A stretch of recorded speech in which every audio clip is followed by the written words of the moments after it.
You gotta do it a bit deeper than normal. What the fuck, dude? What the fuck?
The history.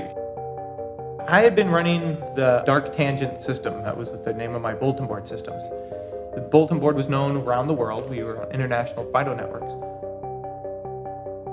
And in one of those networks, called PlatinumNet out of Canada, was going away. He was shutting it down. I was the biggest node. I had the most users, and I distributed to the United States. And he wanted to throw a party, going away party, for all of his PlatinumNet users. But he didn't want to do it in Canada, and all of his users were in the States. And so we were talking. He says, like, well, you should do it. We should work together. And I said, great, let's do it in Vegas. And that makes the most sense, cheap airfare. And he said, sounds good. And I mean, this happened over the course of less than a week. It was really brief. And then all of a sudden, he disappeared, PlatinumNet went down. And all these years, 20 years later, I've never heard from the guy again. I can't even remember his name, it's been so long. So when that disappeared, I had already started planning to do this going away party for PlatinumNet. So instead, I invited all my networks, and it went from being a going away party to a party. There was like HoHoCon, there was an XCon, there was a PumpCon, SummerCon, but there was no real West Coast con. So we figured, okay. So it ended up being DefCon. You know, the first one, there was a flyer that went out, and that kind of circulated around on some of the sites, and I think that's how I came across it initially.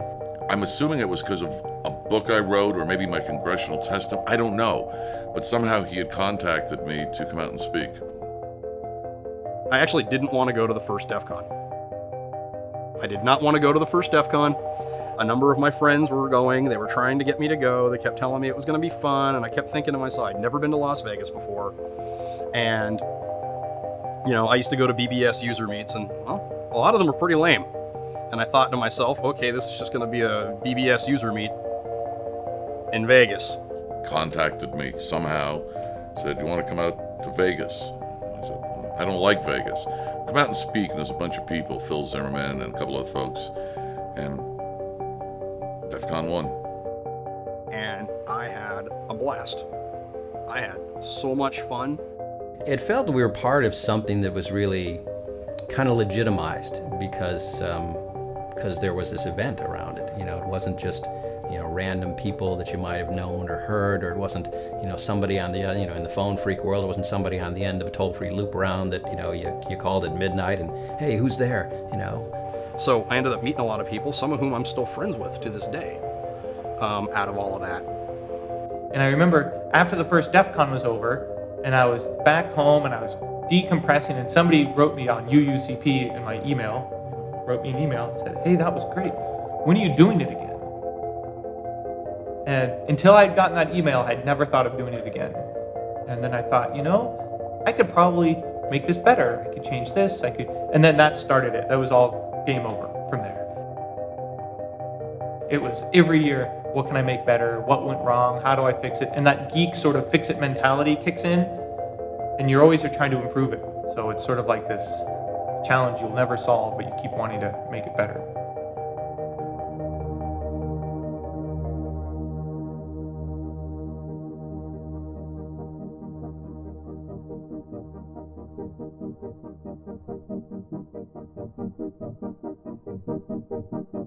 If people missed a few years, their differences between their experiences is going to be pretty radically different. DefCon 1 was around 100 people, and we expect roughly 15,000 for DefCon 20.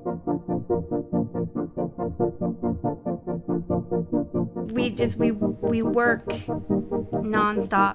I haven't seen 4th of July in like 7 years. It's crazy that DefCon, as you can label it as a hobby, takes so much time because it seems like pretty much from the moment DefCon ends until the time that we're spinning it up again, we're busy.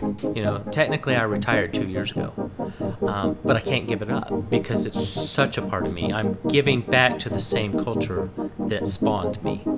DefCon for the last 10 years especially has been a very big part of my life. It consumes most of my free time.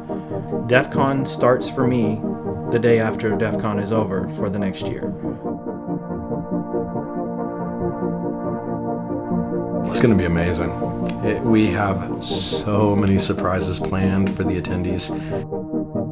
It's going to be remarkable. This is going to be a really, really special year. If you're sleeping, you're doing it wrong. A lot of people who are hardcore DefCon attendees or staff, they negotiate when they change jobs. That's fine, everything's good, but I need to take 2 weeks off. I never thought that my party would be a job employment prerequisite.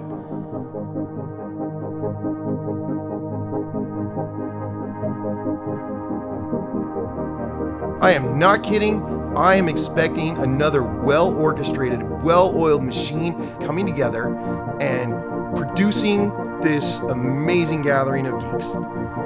No kidding. It's what we do. We come together and we do the hell out of it. And I expect it to happen this year.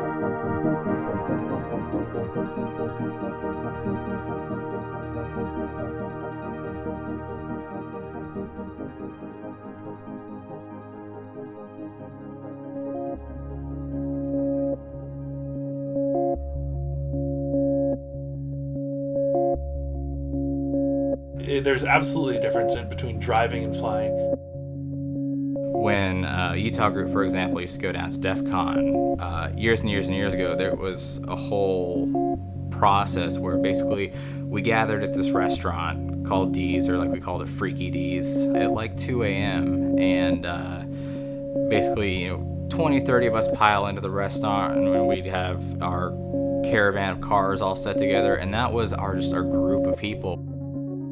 There are some hijinks that I can't even imagine mentioning on a documentary that can happen on a long 9-hour drive from the Denver area to Las Vegas. When you're driving, to get there, especially from the West Coast, you have to drive through the middle of fucking nowhere. And it certainly adds to the experience when you roll in and it's just after sunrise or it's just about sunset, or you really have no idea what time it is, and there's Sin City, and of course you're playing Viva Las Vegas by the Dead Kennedys or something like that, and it does add to the experience, I think.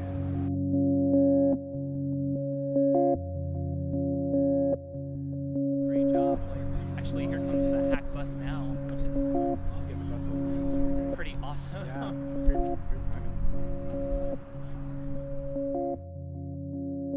It kind of blows my mind that everyone's so excited about going to a barbecue 6 miles away from the con that they have to rent a taxi for or go to the grocery store and get food for. I don't know, I just feel like the barbecue is this misfit love child of DefCon, because everyone's like, hey, there's this thing that happens over there and they're grilling alligator and elk and all this crazy meat, and why can't we ever go? Where is it? And that kind of adds to the mystery and the fun of it. Man, did I never expect that to become something that's like 1,000 people strong now. To me, that shows like an awesome community spirit and effort of, hey, I want to see my friends and I want to hang out with them and I want to, you know, just do something simple like let's eat some food. You know, it's not at the con. There's no crazy music. It's just a barbecue. Ever since I was in town around DefCon 10, 11, you see those signs in the airport, come shoot a machine gun, which, you know, it's fine for me, I've done, but a lot of my friends said, man, I'd love to do that. I said, let's just go out in the desert. I'm sure we can find a nice group rate, and we'll shoot out in a sand pit. And everyone had a blast, and they said, boy, are you gonna do, this was great, you gonna do this again? So now there's just this well-known public shooting spot way out on the Lovell Canyon Road outside of the city, where anyone can go, anyone can shoot what they want as long as they police up the area, and we use it. And it's again, much like DefCon itself, you keep getting popular and growing. Now we have canopies and tables rented that I arrange. There's a small per head fee just to cover that. We had 100 people on the line last year. We've got damn near that many registered this year. We're gonna stay safe and see what we can make happen.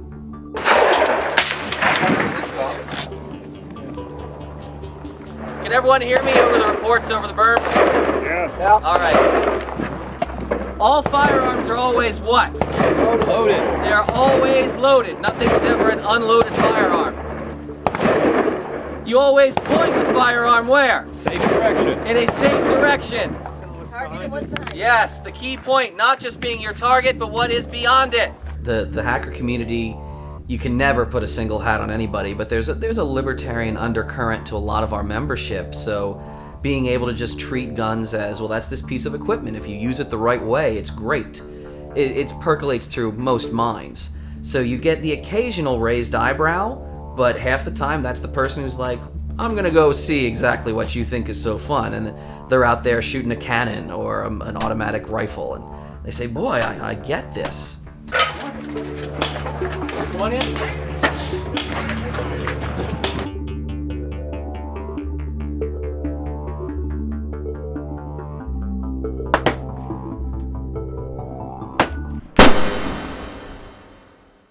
I think it was the year when it was at the Aladdin, and we'd forgotten to sort of clean up our room, or we didn't think that the maid was going to show up as early as they did. And, we'd gone off to breakfast, and we came back, and the maid had been in the room and cleaned the room and organized all of the drugs.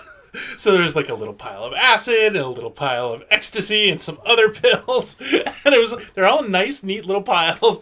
I was like, huh, well, I guess things are different in Las Vegas. You've got to put the convention in a 24-hour city. You know, it's got to be like a New York or a Vegas or maybe a San Francisco, because hackers get bored and there's got to be something for them to do. And I saw what happened when there's a lot of bored hackers running around. You know, a lot of activities in the computer underground would happen after midnight. That's just the way it is. So, you know, the fact that people can move around and not be noticed as much, being a group moving around at midnight, that kind of added to the appeal. And I'm big on privacy. Nevada still respects people's personal privacy. You know, your hotel room is considered your domicile. It sounded fun. Just a bunch of computer people, right? I mean, it just seemed like my group was in Vegas, and it sounded like a really, really fun time. So, and the whole underworld connotation of it all was very attractive to me. So I feel like there's going to be a streamline of people like really dedicated. Like, we're going to be first in line. We're going to be first in line. I want to make sure I get a badge. Like, that was my biggest concern. It's my first DefCon, and I want to make sure I walk away with a badge. We're all DefCon virgins. We gotta pop that DefCon cherry and sort of get those badges. And how many hours do you have to go before you get your badge? I think it's 9 hours now. Right there in the morning. Well, nothing's really going on until DefCon 101 talk. What was that, 1:30? Okay, that's $20. Okay. So, you got $20 plus $20 stuff for you. Thank you very much. I appreciate it. Sorry, Yes, we drink. Good. What are we drinking? Stop recording me, please. We got pizza. Pizza is good. Sounds good. Alright. Jet lag is sunk in. Looks like he's using a pizza box for a pillow. We will not abandon our posts.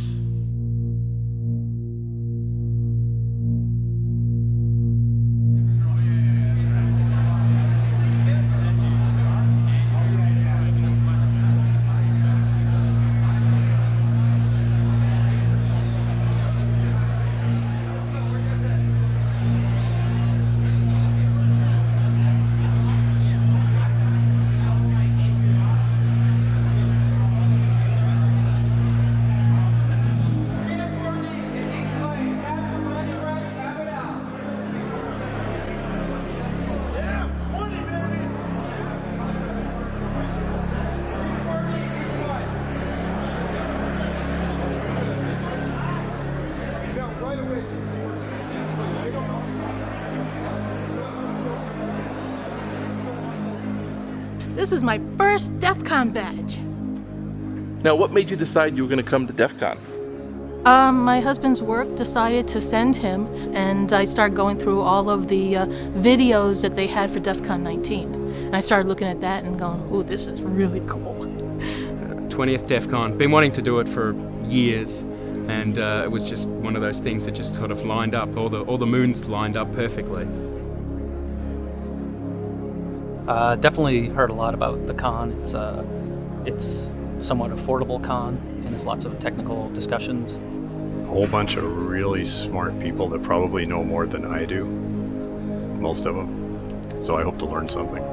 You know, the opportunity to hang out with those people that really know what's going on was, you know, too enticing to miss out on. And I thought this would be an amazing place to just meet really intelligent people. So now I'm here, and I'm really excited. To meet a lot of interesting people and learn a lot, have a lot of fun at once. It's kind of, you know, a big congregation where people that pretty much live anonymously online get to actually socialize in person and kind of not have to worry about as much, you know, revealing their identity. Well, I've read all kinds of dire warnings about using anything here that's potentially hackable, and nearly anything's hackable, so. I was told to take the battery out of my phone. Just You know, I've got a checklist sort of in my mind. You know, kilt, colored hair. Drinking before 10 a.m. I haven't seen quite just yet. Every single device in the world has some kind of computer in it, and they all have vulnerabilities in one way or another, and this is an information of what those vulnerabilities could be and how to fix them and make them better and improve it for the future. Are you the teacher? Yes. You are the teacher. And this is your first DefCon? Yes. And you thought to take a pack of neophyte students into Las Vegas to go to a hacking conference? Yes. Yes. Do you have tenure?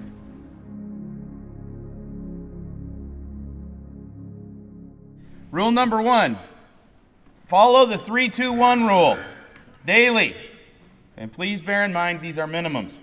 At a minimum, 3 hours of sleep, 2 meals, 1 shower. By tomorrow afternoon, the pungent and stank aroma of many DefCon attendees will waft through the air and hit you like a Mack truck. So remember, you plus deodorant equals everybody wins. I, like many people here, will not remember your real name. There are lots of Steves, Jeffs, Chris's, and Bills, but only one, maybe two with your unique handle. Hopefully you've picked a good and unique handle to avoid conflicts in the namespace.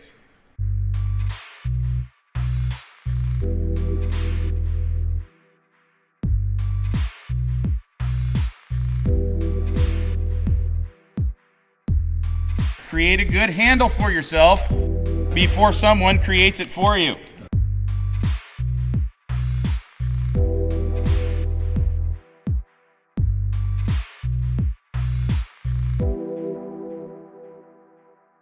So I've got questions. Who here is from other countries?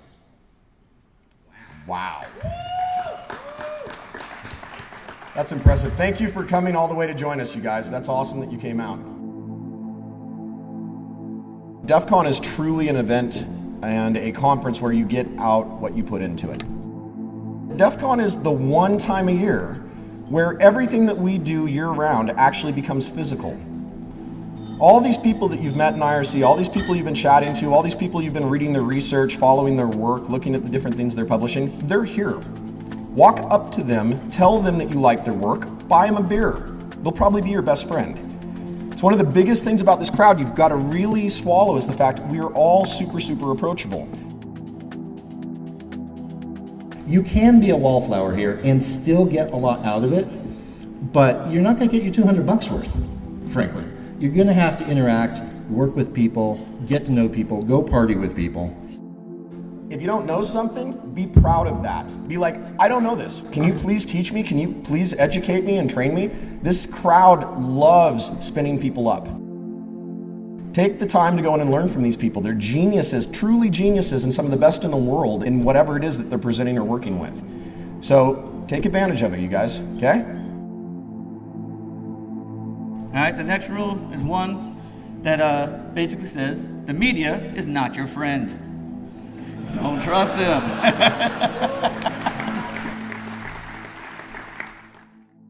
What do you think is the number one thing people misunderstand when they show up to DefCon?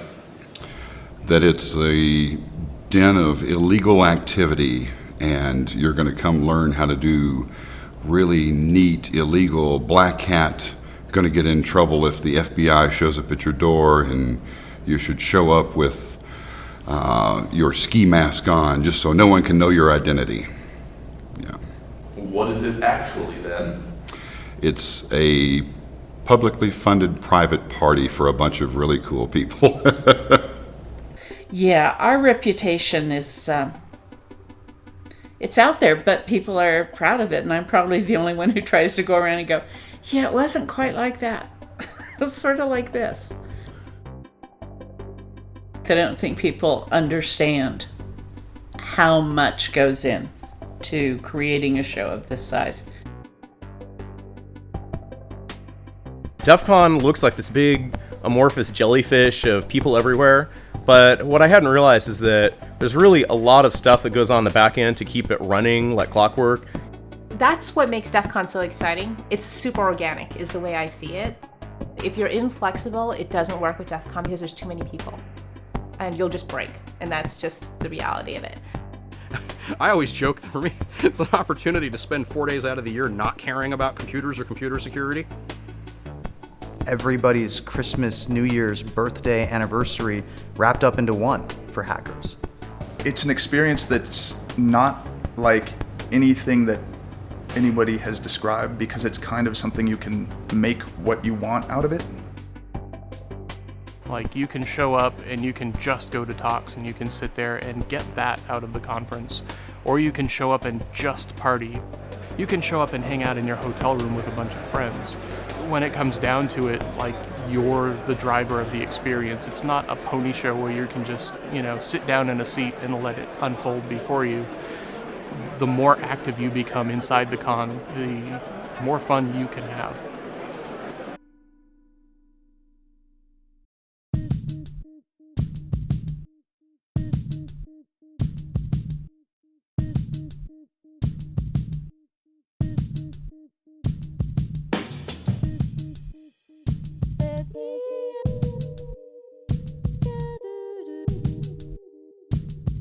For me, I think it's more social.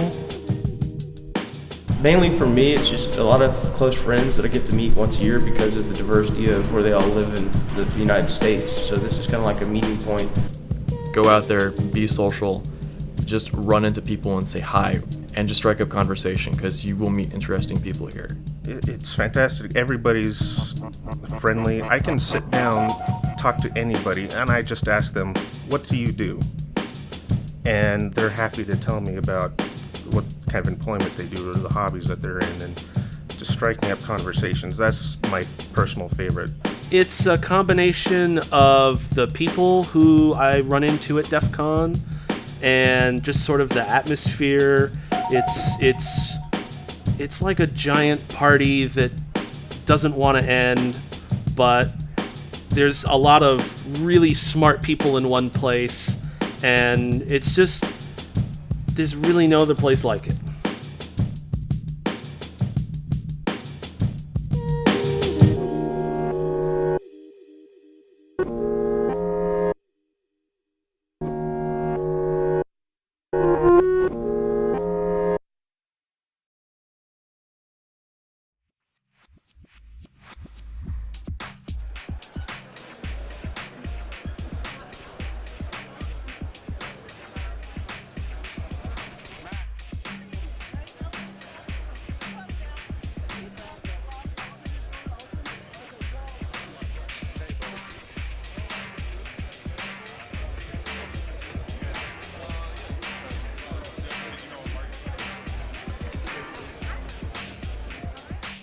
the first qualification, if you will, to be a vendor at DEF CON is how are you providing back to the hacker community at large?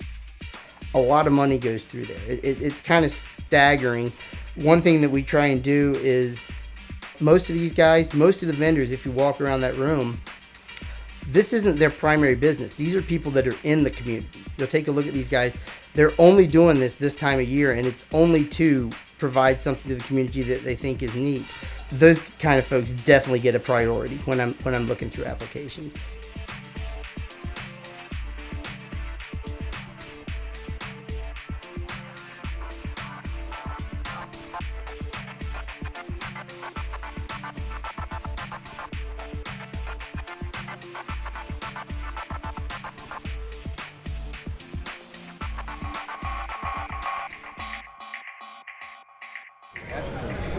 Well, looks like you're doing things right.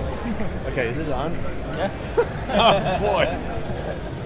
Okay, so what I've tried to do with the whole hacking community is raise the level of discourse. Like, that's the thing, is like to bring information, make it accessible and widely dispersed at a reasonable price and make people happy. And if I put a smile on their face, it's like, wow, really? That's a great price and I get that too? Yeah, that's good. I don't need every last dollar. You know, what are you going to do with dollars anyway? They're just numbers. Our main job actually is to create mayhem. That's actually what we've been asked by the management, make sure that we create a lot of mayhem. We actually have official DEFCON 8 posters from years ago that we found. So we're not selling them, we're giving them away, but you have to convince us to give you one. And that requires mayhem in the dealer's room of some sort that we don't officially support, but for some reason they end up with a poster. Who knew, right? We are SimpleWiFi.com. We are long-range wireless made easy. We custom make all of our antennas in Miami, Florida.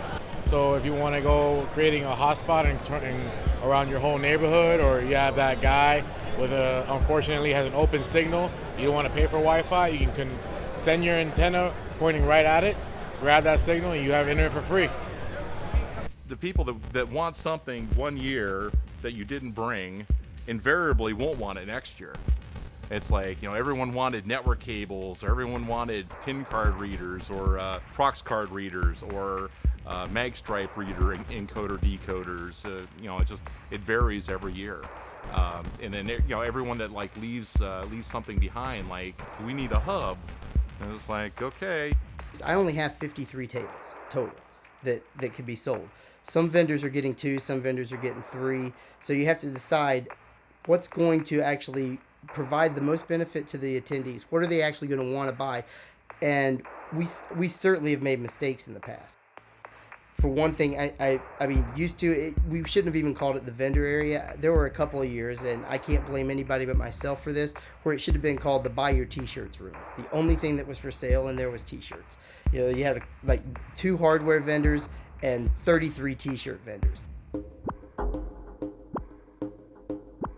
Hackers love their t-shirts. I think, I mean, in a weird way, it's like a way to kind of express your identity.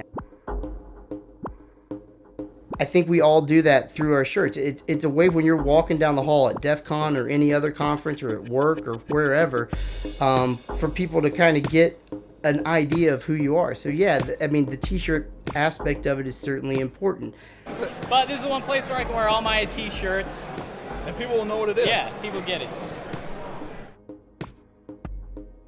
There's something about that, like, cinematic hacker that's both goofy and inspiring, and like, I still play up, there's this mystery around it, oh, spooky hackers, and there's like this dark side to it, and I think I still play that up in the art, that I'm still intrigued, I still don't know all of what's going on, like, I'm a maker, I'm not a hacker.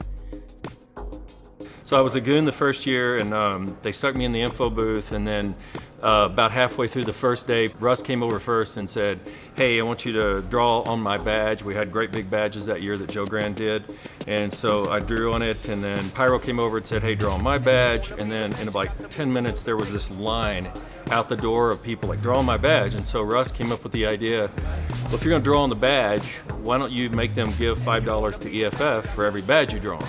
And raising money, so like laptop, I'd charge $20 for EFF, and then it ended up with a pile of money for EFF like the first year. And so then the second year they said, you're not going to be in the info booth, you're going to have a booth and sell art and draw on things for people to raise money for EFF, and that's how that took off. So.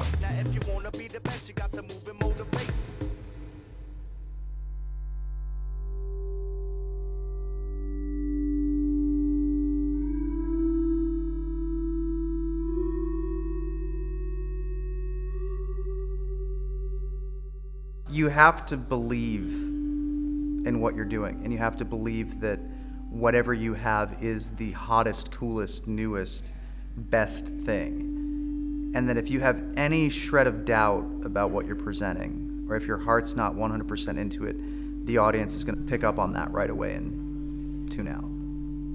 That's the thing. I think the BS filter here at DefCon is very, very strong. I think the talks and the speeches are absolutely important because it gives the world an opportunity for a very inexpensive price to be able to go learn from the absolute best in the world in this industry about the absolute bleeding cutting edge of technology.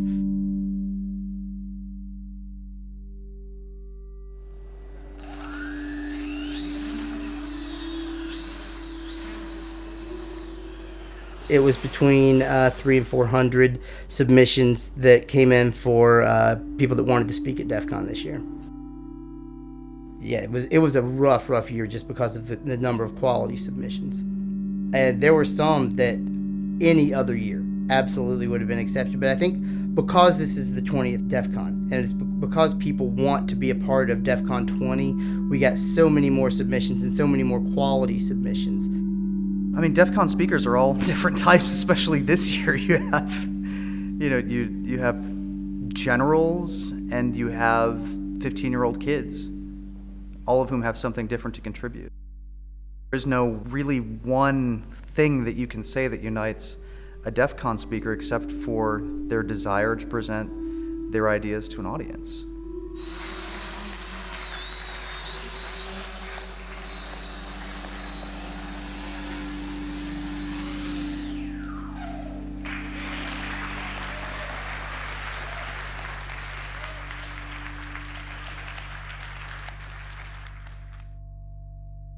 And we've got a really cool VIP this year. Yep. Really cool. They better show up. The big celebrity speaker VIP for this year at DefCon, the director of the NSA and director of Cyber Command, General Alexander, we've been trying to get somebody from the NSA high level to speak for 10 years. And it just so happens that we finally get somebody, and it just happens to be our 20th year anniversary. So the timing just works out really well. And I know people are going to get all bent and not over it. It's going to be like the love-hate relationship. They're also going to really be interested in what he has to say, and at the same time be really fearful of the NSA.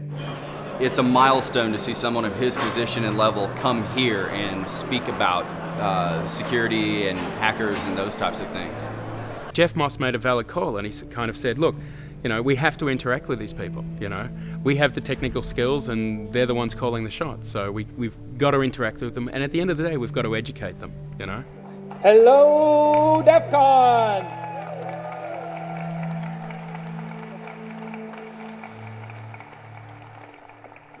Something I try to do with DefCon is I want to expose you guys from the very first DefCon to people you don't normally see. Like, I'm sure you guys just don't hang out and have coffee with the general, and neither do I. So to me, it's really eye-opening to understand, the world from their view. Having the NSA here was a great unveiling of the support and I think a little bit of appreciation by the government towards our community now, and a little bit more understanding of the work we do and the actual end goals that we're trying to accomplish here.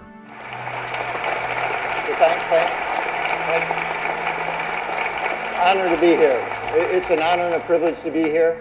One of the things I want to talk about is the freedom domain, the internet, and what we can all do to work on this. And so I've got about 6 hours of presentation and slides that we'll cut down to some meaningful time for you.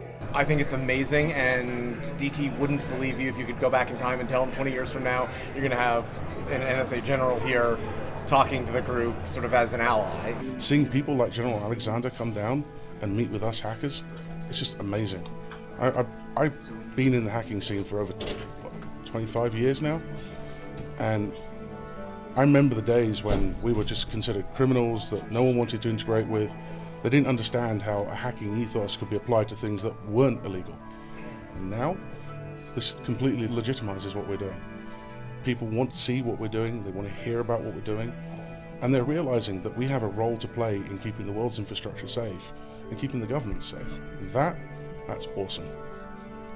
And there's a lot of things that are going on here. We can sit on the sidelines and let others who don't understand this space tell us what they're going to do, or we can help by educating and informing them on the best strategy forward that benefits all of us and our nation. And that's the real reason that I came here, solicit your support. But on the other side, we also have super privacy advocates. You know, the EFF is going to be right there next to them, and they're probably in a constant lawsuit with the NSA. You know, so try to represent both sides. I mean, they're the ones that have been out there and helping when people try and do crazy laws that you know, they don't really understand the implications of. You know, the EFF will step up and try and, you know, right the ship and make things good for everyone, and we like to support them. And what I'm trying to do when I have these speakers is I'm trying to expose the audience to people they wouldn't normally come in contact with. It's not just always fun and games hacking a system. There's a bigger world out there, and you're playing a part in it, and a very important part. And if I didn't, I kind of think I'd be doing a disservice. It would be sort of like intentionally, I don't know, not aiming as high. So if you don't like that speaker, don't go to that talk.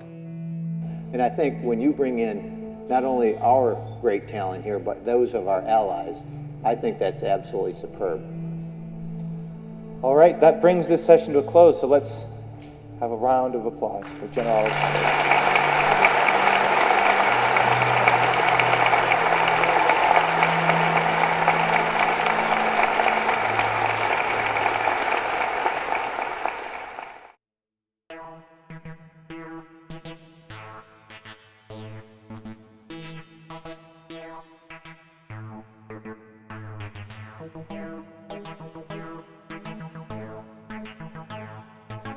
I think that contests and events is very key because it's one of the things that you find if you go to a lot of different conferences, especially in the security arena, it's very boring.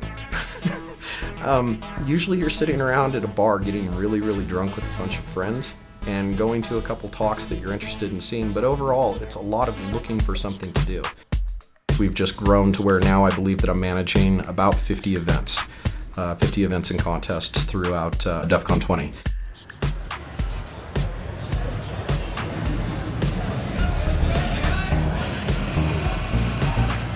What's going on?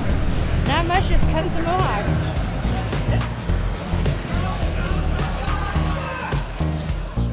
It just started out as shenanigans with like drunk people in bathrooms at DefCon. But people started giving us money. I started telling them to donate to the EFF, and so people told me that I should make it official because it became tradition.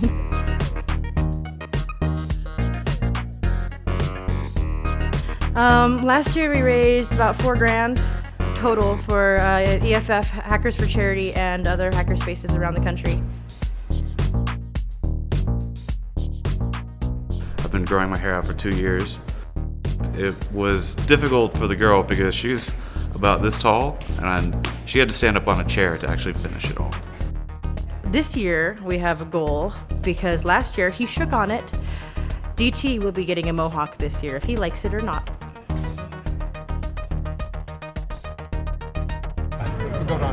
I've been playing Hack Fortress, which is an amazing competition. It's one of the highlights at DefCon for me. Essentially, we have a team of 6 game players who play Team Fortress, really how it was meant to be played, medic, heavy, and they try and capture points. We as the hacking team, essentially we're doing hacking challenges, cryptography, forensics, physical challenges, social engineering, information gathering, and that gives our team benefits. So it might light the other team on fire. It might make everything our team shoots a critical hit. So it's this really cool combination of both gaming and hacking, which is awesome.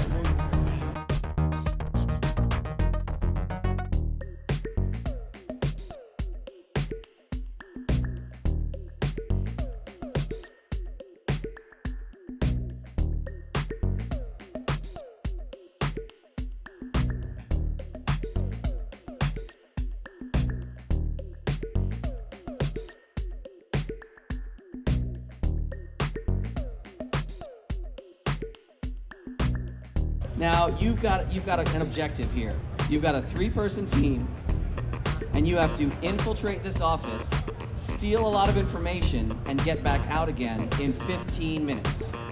But it's a penetration and data exfiltration job. So team-based people will penetrate into a virtual office, and we're framing out the walls and everything. You'll have to pick in. Once you're in, a team of people then can try to get documents, which you don't just, unlock a lock. You have to spread them out, legibly photograph them, put them back where you found them. I think we're including now, there's a smartphone, like an Android phone, so you have to hold it up just right, and maybe you see the pattern, you swipe it out, and you get some contacts.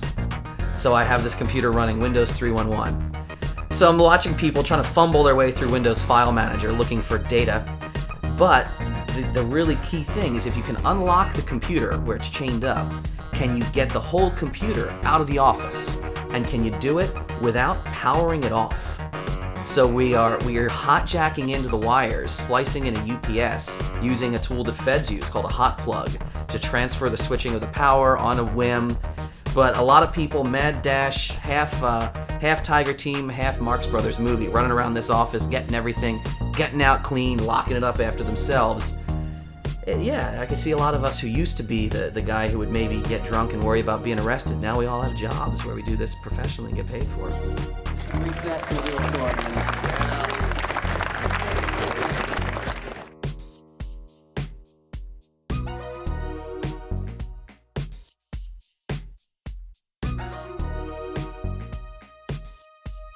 All right, we are ready to begin, everyone. We're going to do science over here. We're going to do less science over there.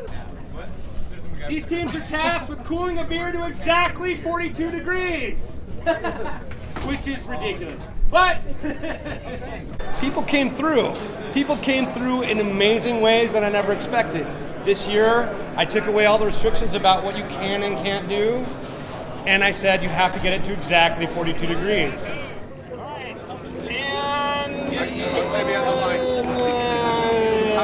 Time! And this last minute entry, Team Ice, not Science, if I remember the name right, hit it, exactly.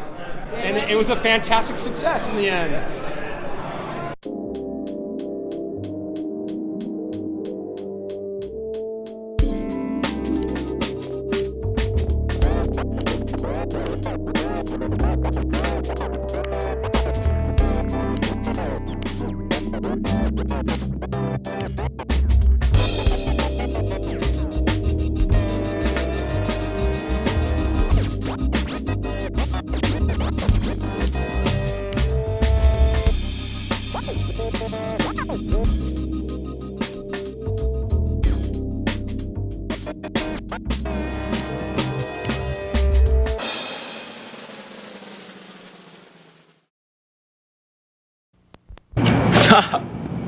This is Shizness live from DefCon in the beautiful city of Las Vegas. Behind me you can see the skyline. It's a rooftop! Look, it's a rooftop! Over to your right, if Dave can get it. There we go. There's the mountains. There's the Alexis Park.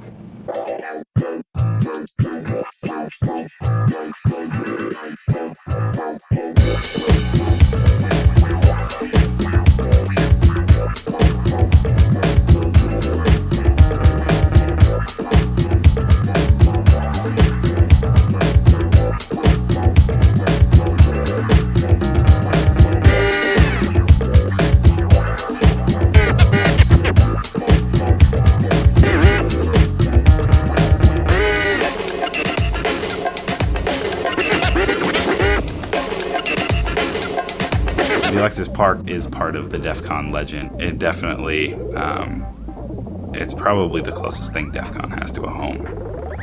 I know, I wish it was still at the Alexis Park. There was a long period of time that I associate with Alexis Park. We were there for a long time, 6 or 7 years. I mean, we had the whole property, you could hang out by the pool. This is some horrible 70s, like apartment building laid out rows and rows of these hotel rooms with pools and grass areas down the middle. It's like multiple pools that we could just party at all night. If you don't know what pool 2 means, if you don't know what pool 3 means, You weren't there. I mean, some really ridiculous stuff went on. Pool 2 and Pool 3 were just sort of like these nexuses of activity and energy.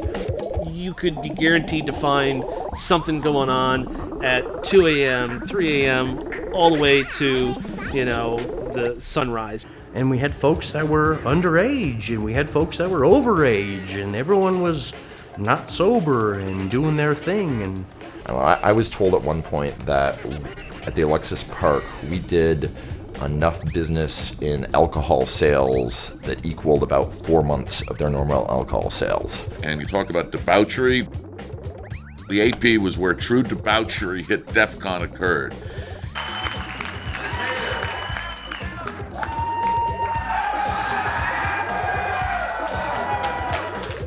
And at the time, the hotel owners, they were all right.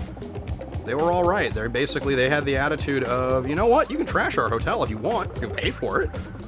But you're going to, but at the end of the day, we'll take your money.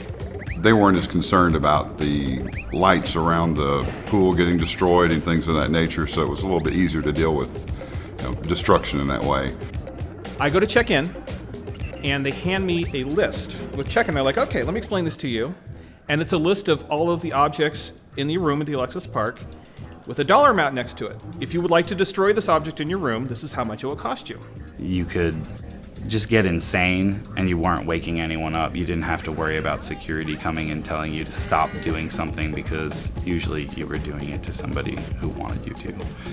The Alexis Park, we were much more hands-on because they didn't have the security staff that a casino does. So I was arrested at DefCon in 2002 by the hotel security guards, but I don't know who ordered it. I guess a goon, probably Priest, ordered it, and I ended up in the Alexis Park jail, which was very roomy. It was kind of a Bacchanalian Mediterranean motif. There were like grape leaves on the walls and things like that. There was no bars or anything like that. And since it was a non-gambling hotel, you could do whatever you want wherever you wanted, because you didn't have to be an adult. You used to make announcements at DefCon that so-and-so's parents are looking for their runaway child, who was 17 and was off at the con.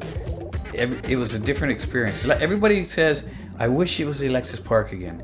Oh, I wish we were back at the Alexis Park. Honestly, I do too. I really like the environment, the pool parties, the open atmosphere. We had the whole hotel.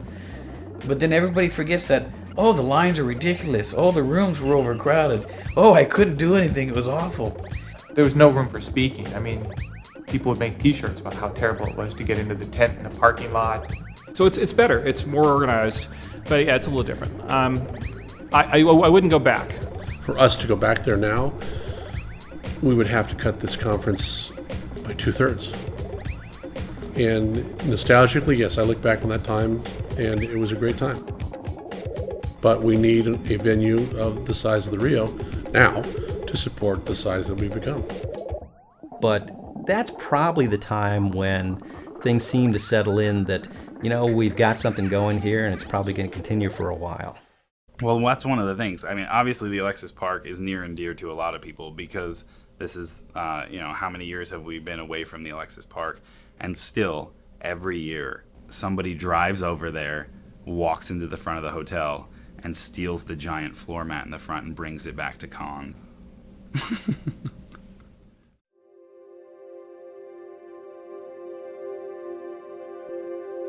A conference badge has 3 purposes. The first purpose is to show that you've paid for the conference. It's a security token. Number 2, it sets the level of your security when you're within the conference. Third, I wanted the badges that I created to be something that helped brought people together.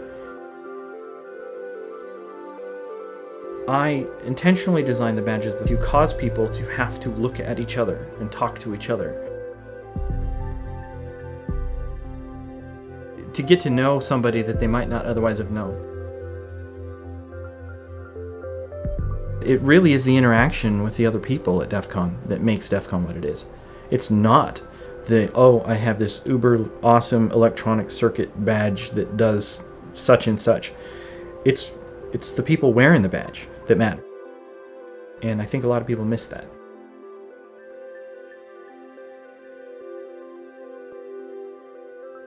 The years where we've had an electronic badge, people show up wanting to do something with this awesome little piece of tech that they were just given for their entry fee.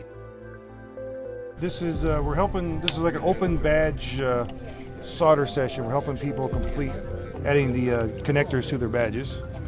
We're not doing it for them, we're assisting them and letting them do it themselves, because that way they learn how to solder. So far, no one's done anything that hasn't been able to be fixed. So it's more of a just learning and community learning project, I guess, of just doing the badges.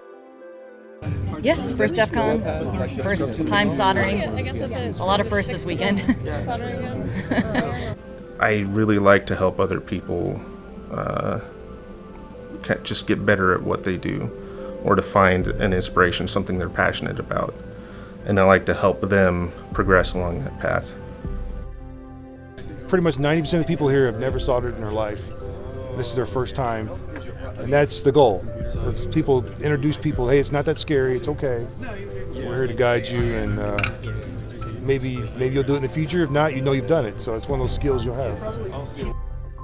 I know a lot of guys who are like collecting badge firmware errors and flashing stuff and have no idea what they're supposed to be solving. Usually the only people who are really getting it are sequestered in their hotel room just going crazy on it. There's some people that counterfeit the badges every year. And we try to make the badges hard to counterfeit. And there's some people that spend a lot of time counterfeiting the badges. And I think that's cool. If you can counterfeit the badge and you can get past the guards repeatedly, good for you. You probably deserve to get in, right? That's what a hacking convention is all about. If you're good enough to fool everybody, you put more energy into hacking that badge than we did probably in producing it. So good for you. They had the smiley face, skull and crossbones, the basic logo for the con. And I think their first design flaw was same PCB board, different colors. So you had people that went out and spray painted them and things like that. Well, the absolute worst thing to do is to step into the goon sock with your cute little red badge and claim that you're a goon, because we all know who we are. And once the door closes, you're ours.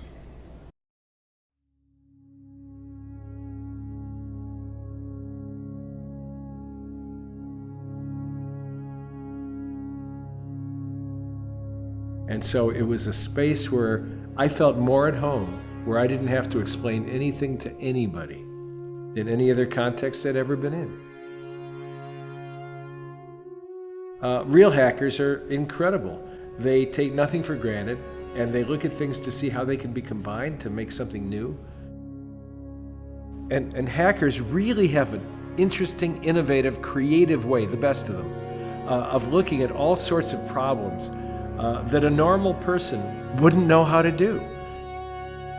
And being fearless in the face of ambiguity, holding multiple representations of reality simultaneously in your mind, even though they may be contradictory and conflicting, and holding them there lightly while you explore which ones are a best fit for now to the sensory data coming into society. Feynman, great physicist, he said, the interesting fact is the anomalous fact. Emphasize both fact and anomaly, because it says there's a whole cornerstone here of another way of looking at things that we're missing. Well, that's what hackers are looking for, and that's why I've taken to it so, because the edge, where new realities are appearing and normals don't see them at first, but hackers are looking for them.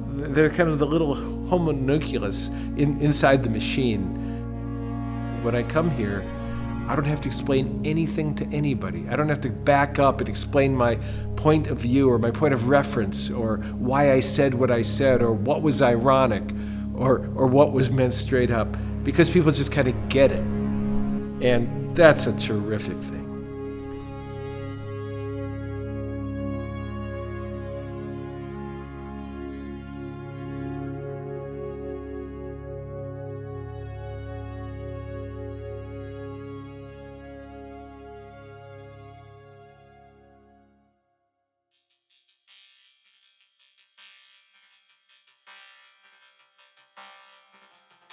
Probably our signature event is Capture the Flag.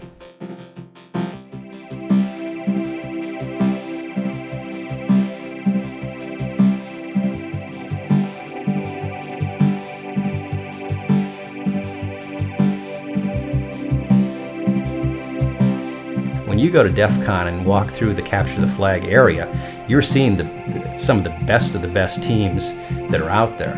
Where this is the Wimbledon, this is the place around the world where it all comes together. What strikes me isn't even in the room, it's the fact that there were a couple thousand people competing around the world to get into that room. Some of those guys who travel from like South Korea or the Middle East to do the CTF, they came thousands of miles and are not going to sleep for 3 days to participate in one game at one event that happens once a year. And that's what amazes me. It's about a bunch of different teams getting together on a big network trying to steal each other's stuff, in essence. So it's worth coming once to see it. Capture the Flag has been there since the beginning, and really from a hacker perspective is the type of thing of what you think of, hey, how do I take over this guy's computer? Don't miss any con where you can sit down with a laptop and make the network work and start breaking things.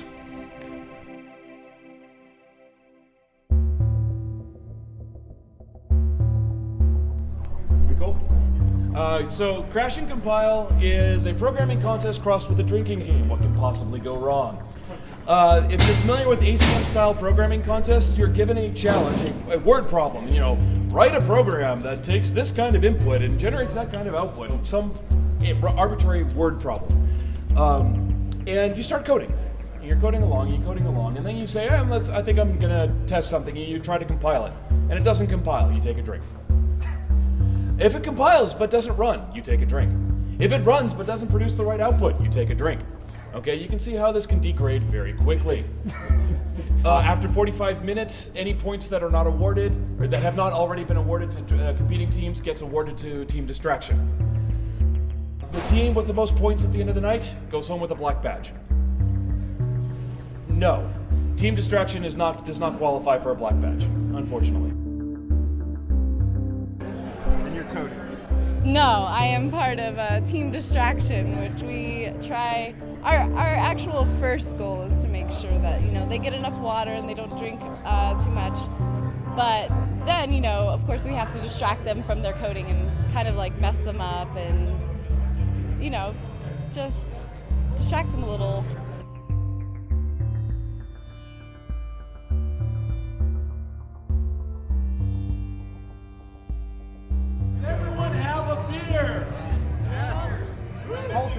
Let's rephrase that. Who doesn't have a beer?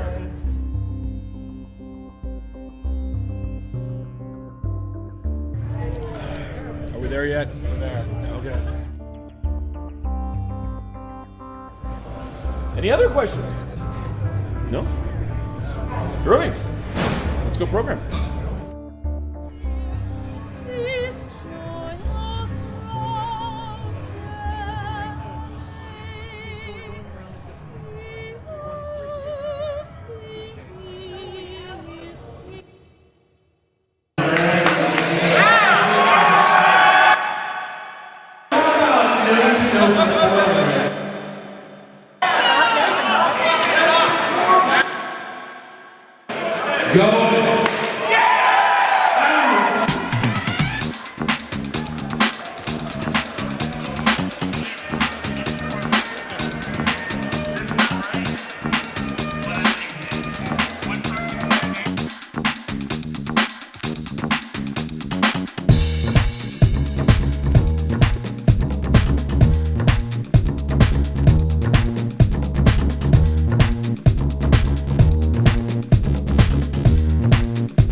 Gotta energize the crowd. I gotta set the pace, set the tone, and then I have to say something outrageous pretty damn quickly.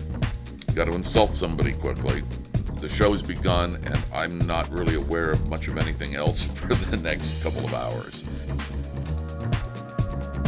I want the audience engaged within 10-15 seconds. I want to have that dialogue.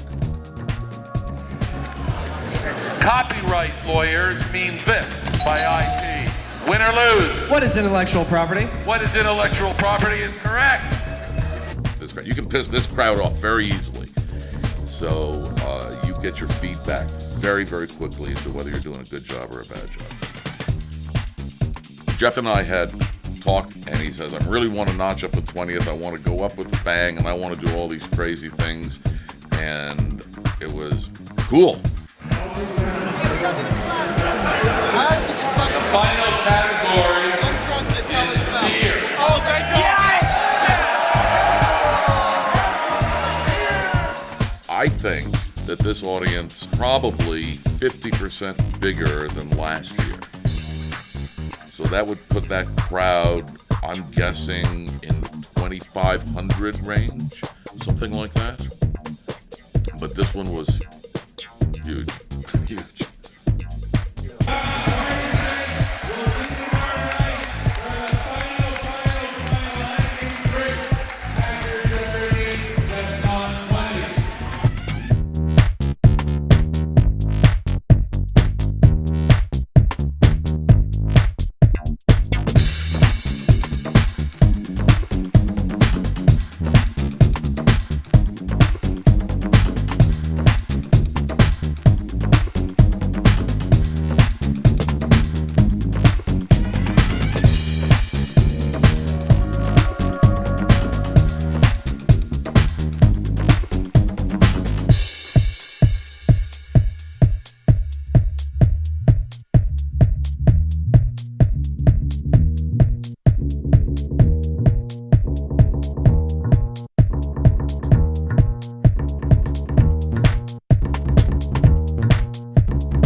Common experiences at DefCon include, I don't remember. Meaning that if you have a good con, you probably have no recollection of what actually happened.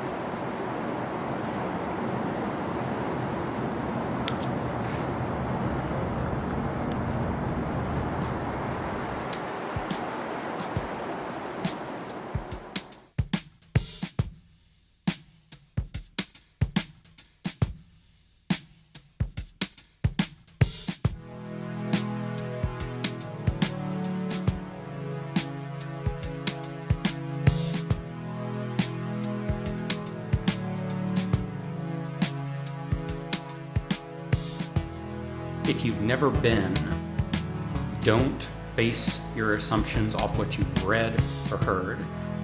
At this point especially, DefCon is something that you just have to experience. DefCon is not a convention, it's a meta convention. That there's so many smaller events, gatherings, meetups, projects, that it's become a group of other smaller conferences. There are other aspects, other facets of the con that are completely different than what you have heard, thought of, expect, or even dreamt are possible. These people you've known from internet stuff, only through that. And you come from a small town, right? You don't know anybody into this weird stuff you're into. And you go to DefCon, and that's where you meet the people, right? And it's beautiful, and just hanging out, the conversations. It's the place. DefCon is the place.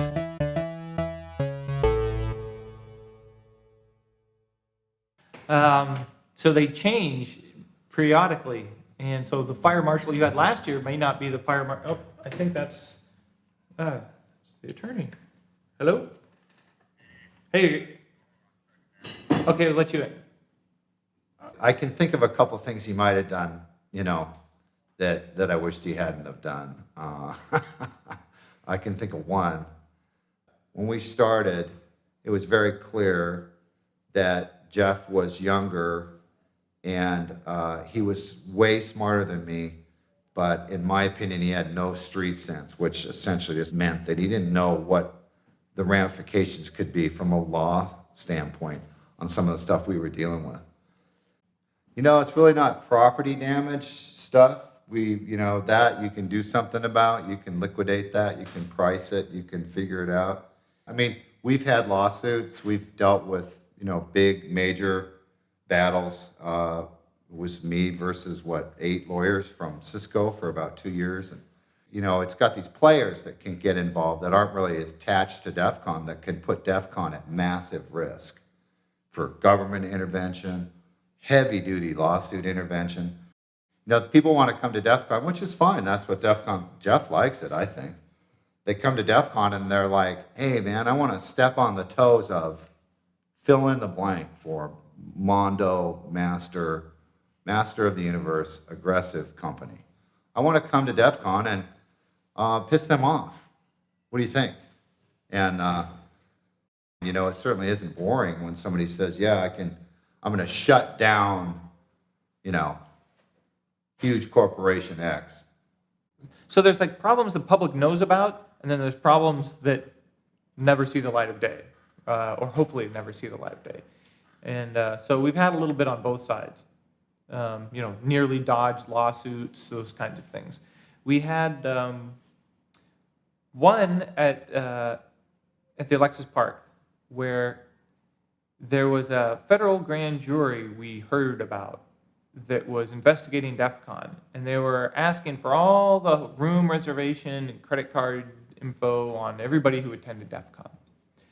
And luckily, we are cash only, so there's no records to seize from us. So as the organization, we were fine, but the hotel and the vendors in the area, I guess they were getting their records taken, seized, and they're performing some investigation. In the end, nothing came of it. The grand jury, as far as I know, never did anything with it. But that's one of those things where, for years, I was telling people, there's a reason why you don't process credit cards and keep records.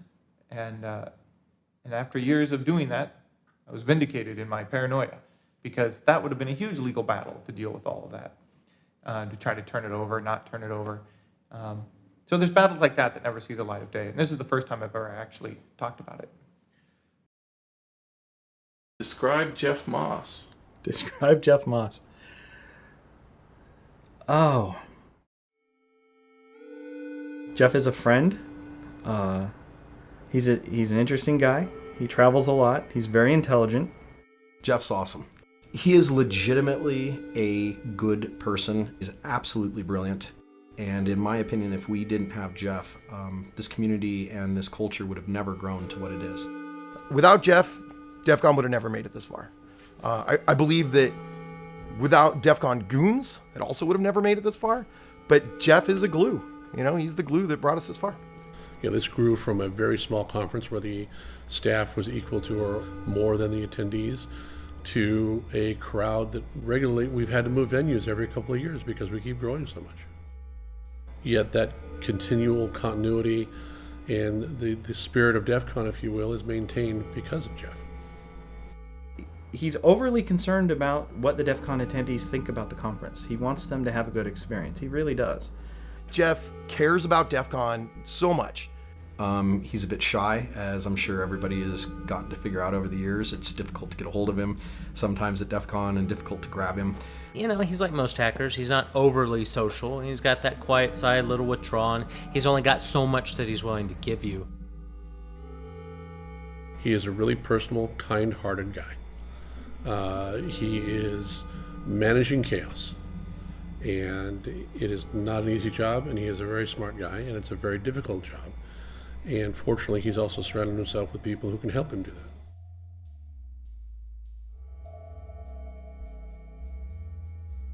In the early days, there wasn't a formal structure. Kind of in the beginning, we all were kind of security goons to a certain extent, and whether it was official or unofficial, there was a group of people that kind of helped keep control of what was going on. And it wasn't really until later years that, as the attendance went up, that we had to deal with more formal roles. Rule number 4, do listen to the goons. If a red shirt tells you to do something, do it. The goons aren't trying to ruin your fun. They're just trying to make DefCon an enjoyable experience for everyone. Without the goons, I think There's a lot of things that would just fall apart really fast, and they have in the past. It may have been after DEFCON 9. It was really a rough year. I don't exactly remember why, but we had growth spurts. Where at the Alexis Park, they're physically breaking up fights. They're picking drunks up out of the rose bushes. They're doing CPR on people. The goons at the early Alexis Park days that everybody misses were actually goons. There have been some serious cardiac events that I participated in, but we have had no deaths. We were really beat up after 9, and we had discussions then as should we call it quits at 10? We've had a good run, 10 years. That's substantial. Maybe we'll do one more and see how we feel. And we did 10, and 10 turned out to be pretty good. And thankfully, we didn't quit. All of the various teams have kind of occurred organically. There's a lot of compartmentalization that I don't think people realize. Everyone has their own responsibilities that they're dealing with.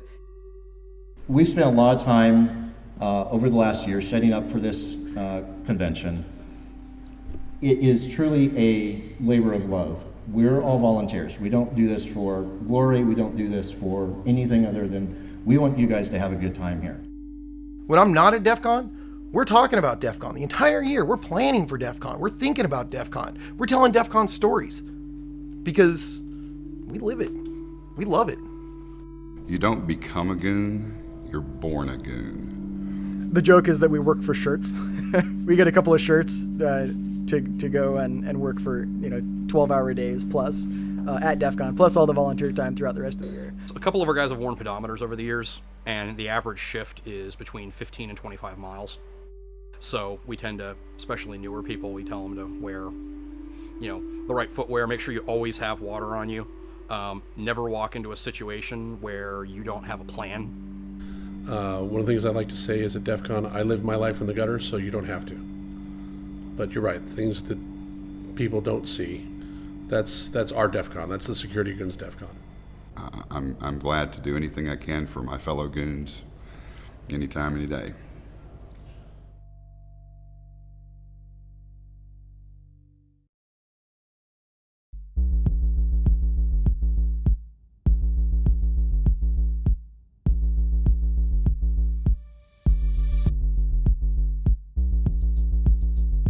I was creating a contest that would be something I would want to participate in. I used to say, magic is dead in the world, so I'm going to create some for everybody else.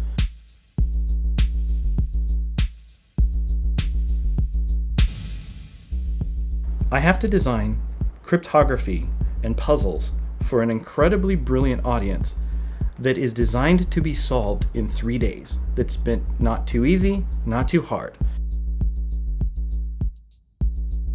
So now that became my personal contest. My challenge to myself is, how do I continue to entertain some of the smartest people in the world and keep their brains occupied for 3 days when a lot of them are smarter than I am and can figure this stuff out?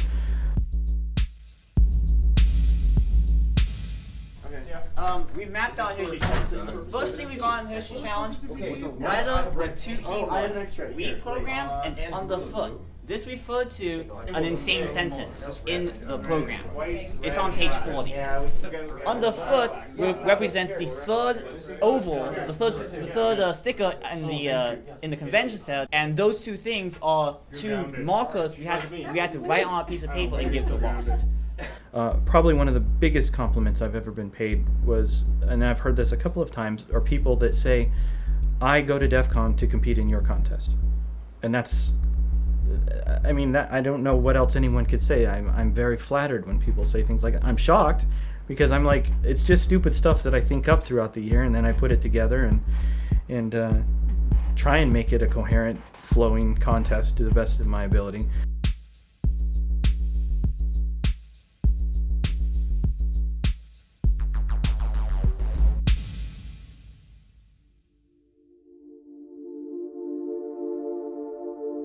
We're inside the Lockpick Village at DEFCON 20, and this is where we teach people how to pick locks for entertainment and sport reasons.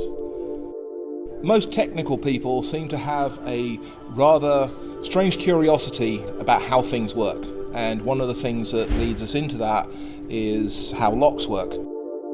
We can teach most people within 5 or 10 minutes how to start picking locks, and then some of them will stay in here, and at the end of the day we throw them out and they say, oh, I didn't go to the talks I was supposed to be going to, because they've been sitting in here picking locks all day long.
Most DefCon talks start with a great deal of alcohol and end with a great deal of alcohol. At least the good ones that I've noticed.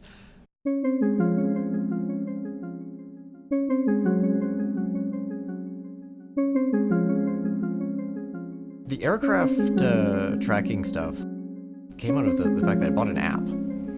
For a couple of bucks, they allowed me to point my cell phone at the contrail, look at the information that was for that particular flight was overlaid on the camera.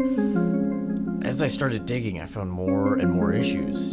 Just out of my own curiosity, I was, how does this work? I found all these issues, and it got really scary because I speak a lot, and I go to a whole bunch of conferences. This stuff can start getting really dangerous. So I was thinking, okay, even if I don't have all the answers, I need to get this answer out.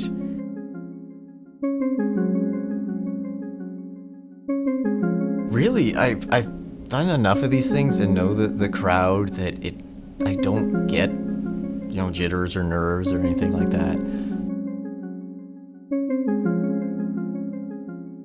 It's the sort of thing, I'm just kind of, running through some of the slides in my talk, some of the jokes I may have constructed for a particular slide or a particular moment. But mostly it's just, okay, does my laptop work? Are the slides up? Does the projector work? Yep, okay, all good.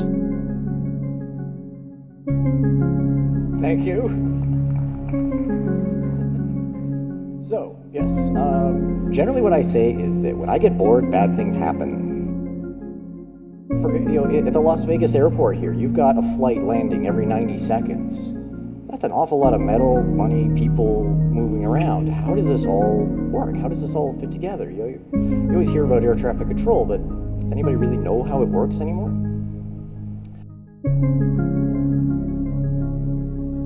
I think that the audience is looking to learn something new. They're looking for an entertaining discussion on interesting technologies that at the end of the day are kind of important.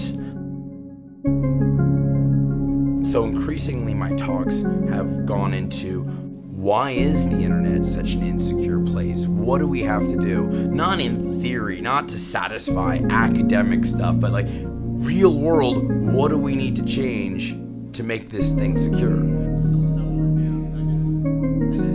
All year, all my best research comes here.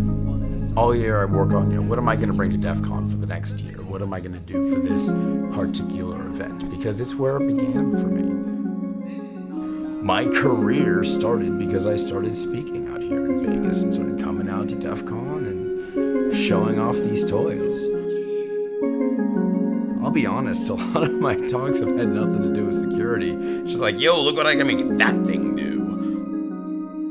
The presentation was just facilitating, you know, a dialogue with this industry, because unfortunately when something like, you know, a major vulnerability in air traffic control, there's no phone number to call in for that and say, hey, you know, can we talk about this?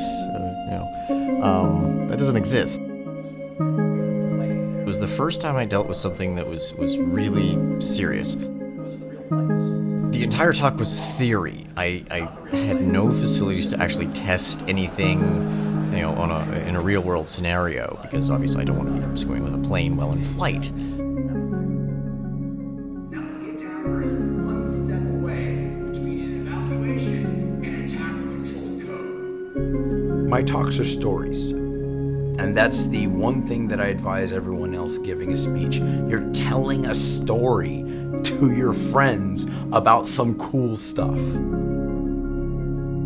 I have hundreds of hours of research that I have to tie together into a coherent explanation of the world.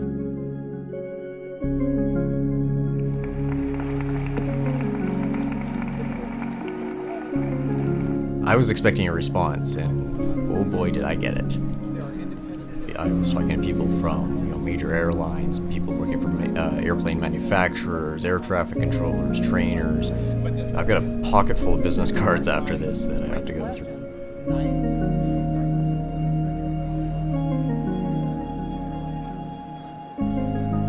So this was sort of me loudly knocking on the door and saying, you might have a problem here. Let's talk about this.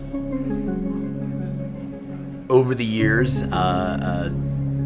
I've gotten relatively high profile, and I am very happy and honored for all the obligations that come along with being a high profile individual, but I do miss being able to just wander through the crowds and see cool stuff and watch cool talks. You know, I got a lot of stuff I've got to do. There's a lot of obligations. I'm not complaining. This is a tremendous amount of fun that I get to have, you know, build all these crazy toys and fill Penn and Teller and show them off. The best moment for me at DefCon is always going to be at 4 in the morning when someone's showing off some really silly stunt that they built. And maybe it's good or maybe it's not, but man, they love it and they're enjoying talking about it.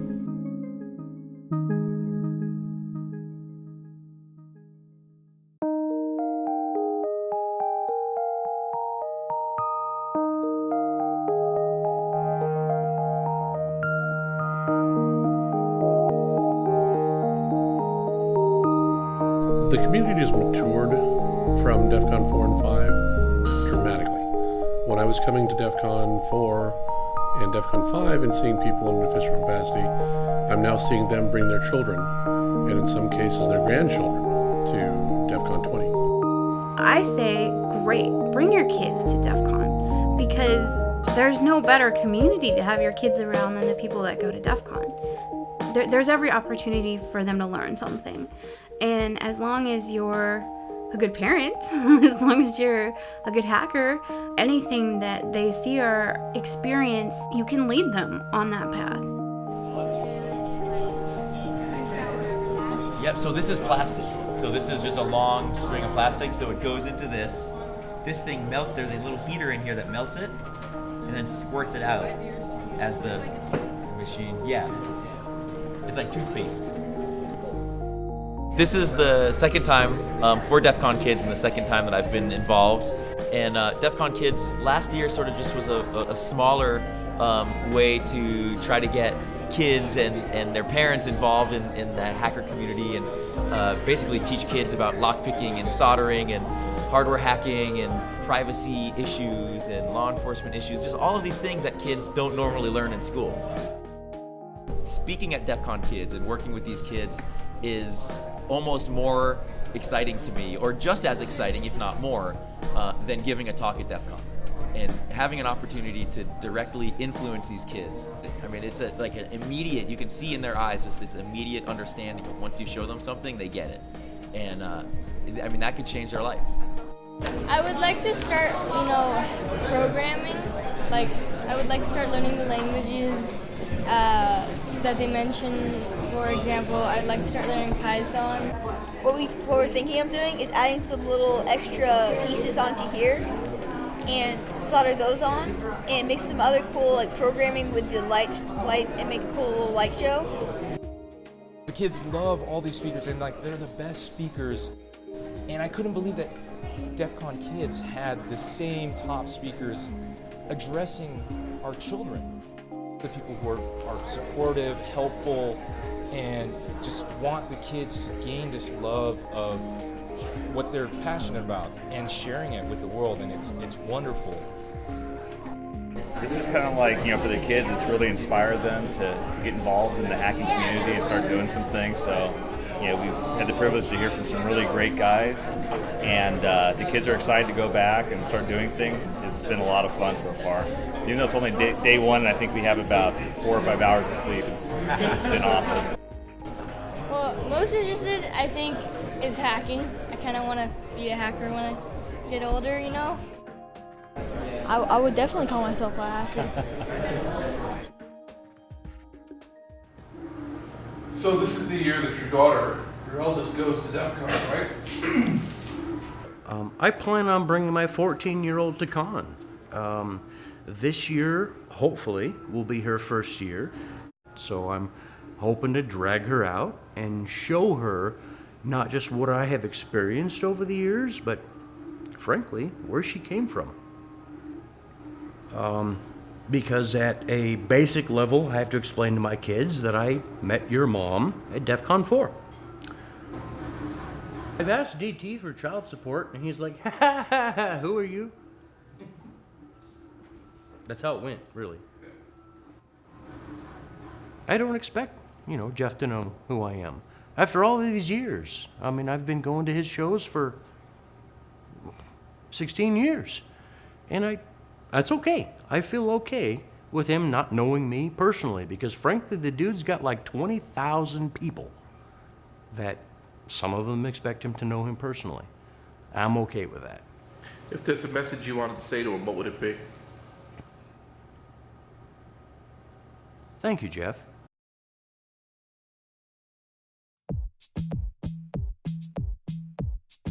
After Capture the Flag, I thought the scavenger hunt kind of embodied the hacker spirit the most.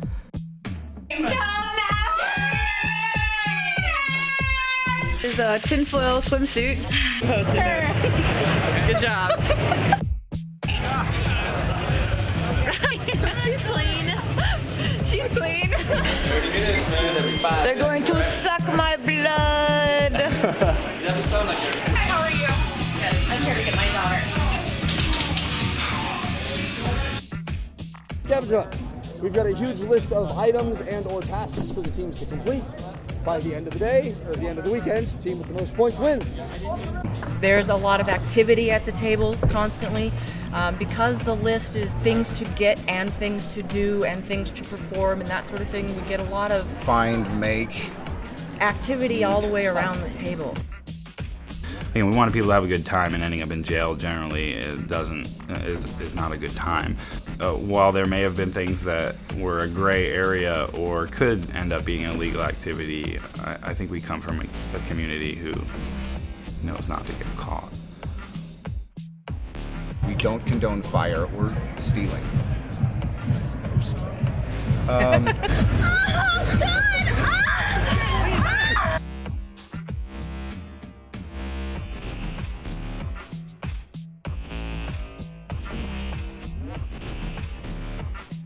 And I don't know how someone sourced it or found it, but the head of a cow.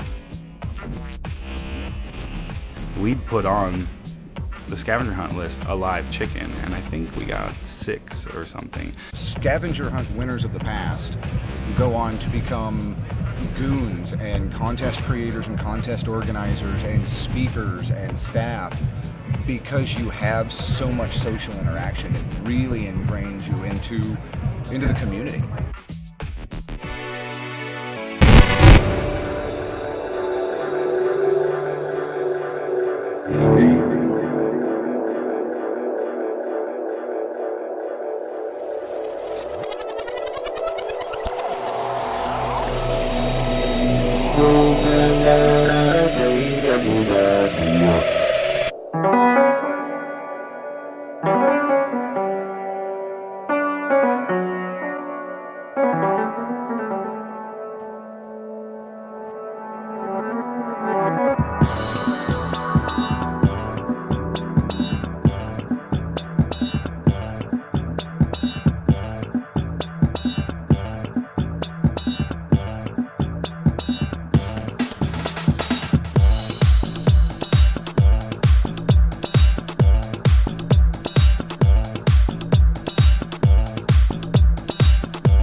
Oh, on the weekend at DefCon, I think last year we booked 14 shows. I issued the ultimatum, I'm going to book less shows, and it ends up being more.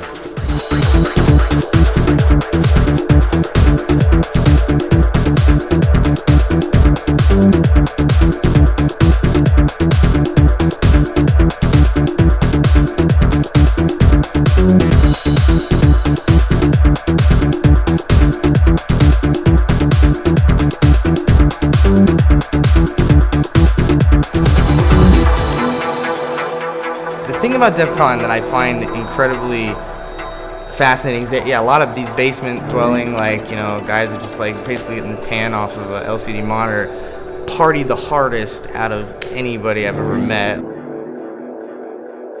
Like, serious rock stars here, that everybody just fueled by alcohol and balls and, you know, any type of ADHD medication they get their hands on. So.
Okay, so we're going to kick this thing off.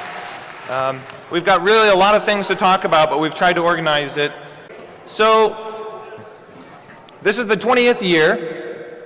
How many people believes that? Yeah. So I'm just curious, by a show of hands, how many people was this your first DefCon? So we've scared away everybody else. And we've got guys that have been helping out for 19 years. And that's amazing. I would never have expected that. So I guess I'm most proud of producing something, having a group of people support me, that's still doing stuff that people care about. So what I want to do is we want to hand it over to Zach Franken, who's been the head of operations for, I don't know, closer to 18 years. Let's hear a round of applause. Thanks. Thank you, DefCon 20. DefCon, as Jeff's already said, couldn't exist without a lot of effort from a lot of people. And in the early years, I used to name them all, but now there's 300 of them. I've trimmed it slightly. So, while DefCon is running, basically, I'm almost certainly not having a good time. Mainly because I just run around and put out fires. And of course, my friend Jeff, who threw this shindig 20 years ago. I can't believe it's still fucking going, but it is. I can't believe there's so many people here that had a great time. And most of all, thanks to you.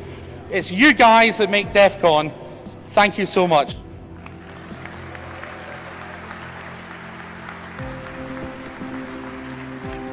DefCon's not something that happens for us for 3 days in July or August every year. It's almost something that we think about and work on and do stuff for all year round. It becomes almost a part of your identity, and I know it sounds kind of weird. it's when everything comes together, I know why I stayed up all night, so many nights in a row, you know. There have been moments where you sit back, and it's also part of the reward. You sit back and say, that is just absolutely amazing that someone was able to think of that, or someone was able to think about that and do that. I still love just how excited people are there and the fact that you helped to make it happen for them. Thank you, Deviant. It was a really great challenge and it was fun to compete, and DefCon was great. Thank you, everybody. This community is misunderstood by the media, and unfortunately the media is the message out to the non-geek, non-hacker community. But the thing that I think came out perhaps this year more than any other year. So I just want to tell you what we've been doing for the last 3 years. Year one, we had 95 people sign up for Be the Match Bone Marrow Donor Registry. Year two was 161. And this year, we got 232 people to sign up. In addition to that, we raised over $3,300 as well. More than any other year, this one was really about love. With the blood raising, the cancer stuff, the huge amount of money for EFF. I mean, even just saying it and thinking, it gives me kind of goosebumps. This one was 20 years of love. Okay, we got some numbers for you. The info booth raised $58. The firearm simulator, $3,620. Mohawks, $4,333. Eddie Muse with the artist with his great t-shirts, which you can still get outside the contest area, $3,500. The summit, $15,789. $15,789.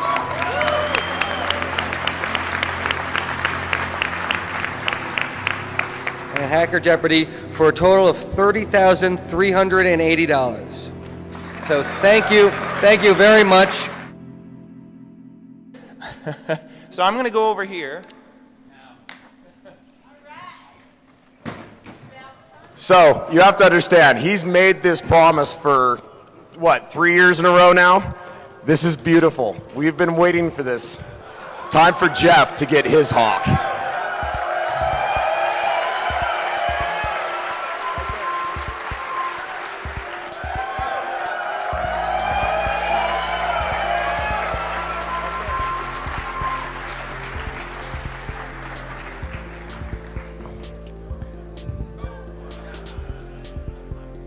Now, Jeff failed to mention that he has like 6 different meetings with incredibly important people around the world in the next couple of weeks. You know, it's actually really nice fulfilling a promise. Because now they can't bug me. True. That's true. Now, but I haven't decided. Don't I have to donate money to the EFF for this? Of course. I was thinking maybe $10,000.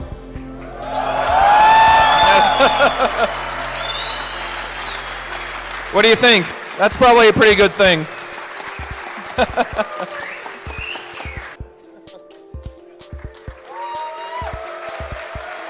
Thank you very much. See you next year. Woo!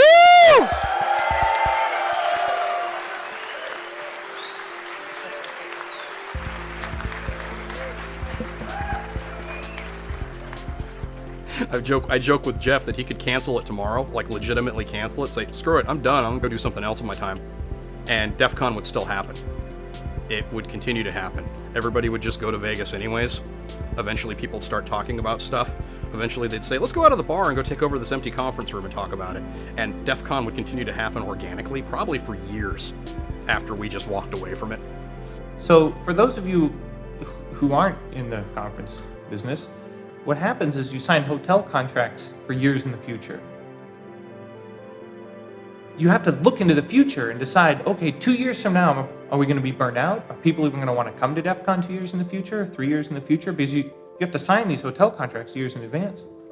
And so who could you hand this off to, or who would want to take on that responsibility? And I think the conclusion I've come to is I'd probably just stop. And people could continue, the organization continued, they'd just name it something different. I'd give them all my projectors, it would carry on maybe under a different name, but it probably wouldn't carry on under the DefCon name.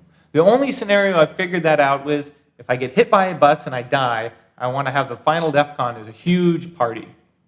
And though somebody would have to plan that because I wouldn't be around.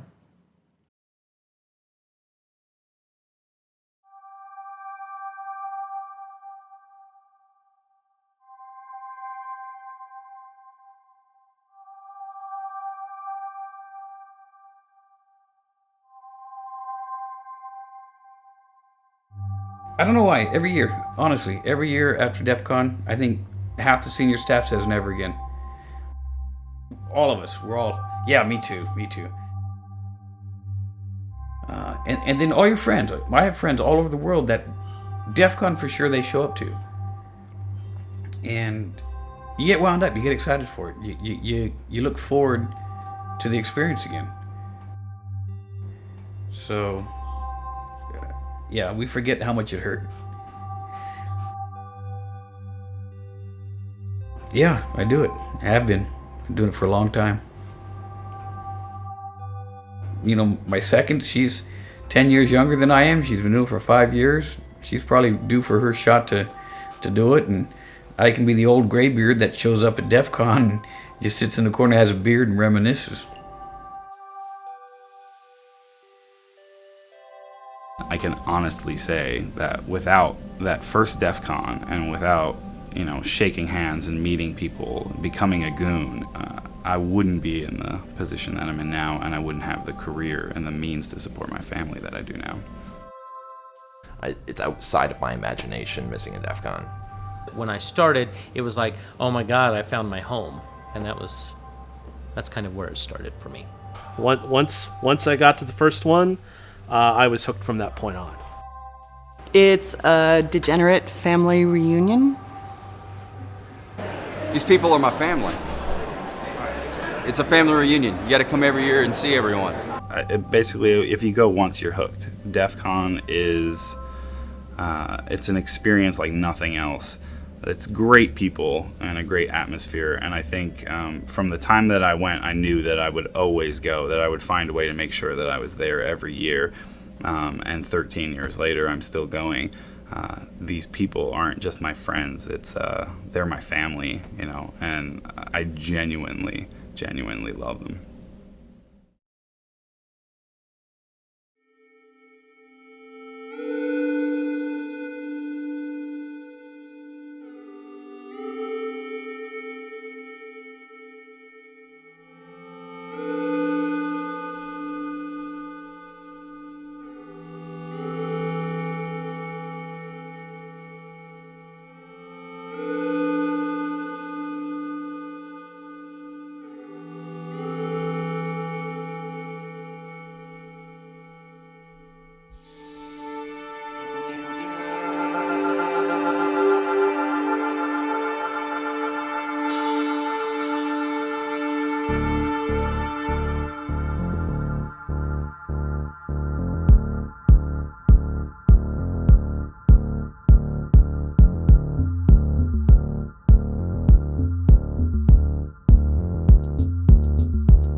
I don't believe it's appropriate to talk about that on camera.